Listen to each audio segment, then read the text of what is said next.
Assalamualaikum warahmatullahi wabarakatuh. Perkenalkan, nama saya Linda Desilatu dengan NIM 4114230013 dari kelas A dari program studi Pendidikan Matematika.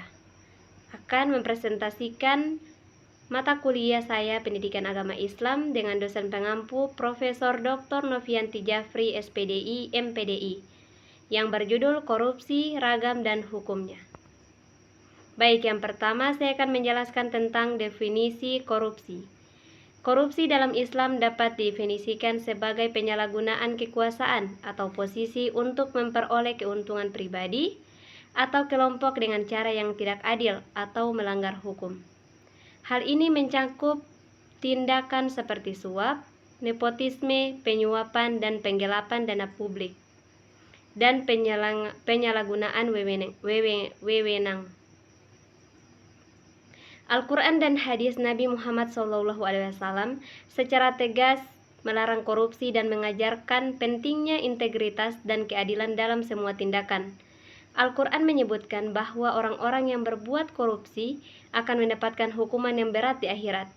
Hadis Nabi juga menekankan pentingnya menjaga amanah dan menghindari penyalahgunaan kekuasaan. Selanjutnya tentang pandangan Islam tentang korupsi. Nabi SAW kemudian mengingatkan Mu'adz bahwa orang yang melakukan tindakan korupsi kelak akan memperoleh balasan dosanya di hari kiamat. Hukum Islam menyebut tindakan korupsi dengan istilah jarima atau jinayah. Kedua istilah ini mempunyai pengertian yang sama, yaitu perbuatan yang dilarang hukum Islam, baik perbuatan itu mengenai jiwa, harta, atau lainnya.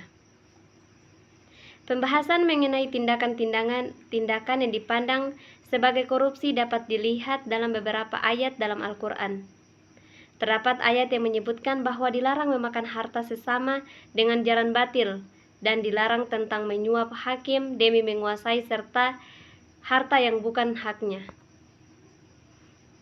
Sebagaimana tercantum dalam Al-Quran Surah Al-Baqarah ayat 188 yang berbunyi, Bismillahirrahmanirrahim, wala ta'kulu amwalakum bainakum bil batili wa tudlu biha ilal hukami lita'kulu fariqom min amwalin nasi bil ismi wa antum ta'lamun, yang artinya, dan janganlah kamu makan harta di antara kamu dengan jalan yang batil, dan janganlah kamu menyuap dengan harta itu kepada para hakim dengan maksud agar kamu dapat memakan sebagian harta orang lain itu dengan jalan dosa, padahal kamu mengetahui.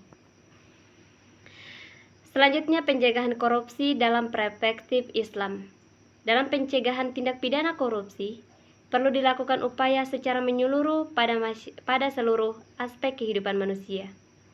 Adapun pencegahan dapat dilakukan dengan menanamkan nilai anti korupsi melalui perspektif agama Islam yang dapat disampaikan dalam berbagai bidang. Bidang-bidang tersebut yaitu bidang budaya, pendidikan, agama, dan hukum. Perlu adanya tindakan maksimal dalam mencegah terjadinya tindak pidana korupsi dengan cara pemupukan nilai-nilai agama di berbagai bidang tersebut. Dalam mengupayakan upaya pencegahan korupsi di Indonesia melalui perspektif agama Islam, dapat dilakukan suatu telaah permasalahan dan penanganannya terlebih dahulu. Telaah permasalahan dapat dilakukan dengan melihat lebih dalam tindakan korupsi yang marak terjadi di Indonesia sebagai bahan evaluasi terkait suatu permasalahan yang mengakibatkan tindakan korupsi. Umumnya, tindakan korupsi dilakukan oleh seseorang yang tidak memiliki moral. Oleh sebab itu, diperlukan penanganan dengan pendekatan agama sebagai langkah menumbuhkan moral yang baik untuk generasi berikutnya. Pendidikan dan penanaman nilai agama Islam dapat terus diajarkan pada generasi muda, guna menumbuhkan moral yang baik sehingga dapat mencegah perilaku korupsi di kemudian hari. Ajaran pendidikan anti korupsi melalui perspektif agama dapat disampaikan dengan dasar dalil Al-Quran sebagai salah satu sumber hukum tertinggi dalam Islam. Sekian dan terima kasih. Baik, sampai di sini presentasi saya pada kali ini. Mohon maaf jika ada kesalahan. Saya akhiri. Wassalamualaikum warahmatullahi wabarakatuh.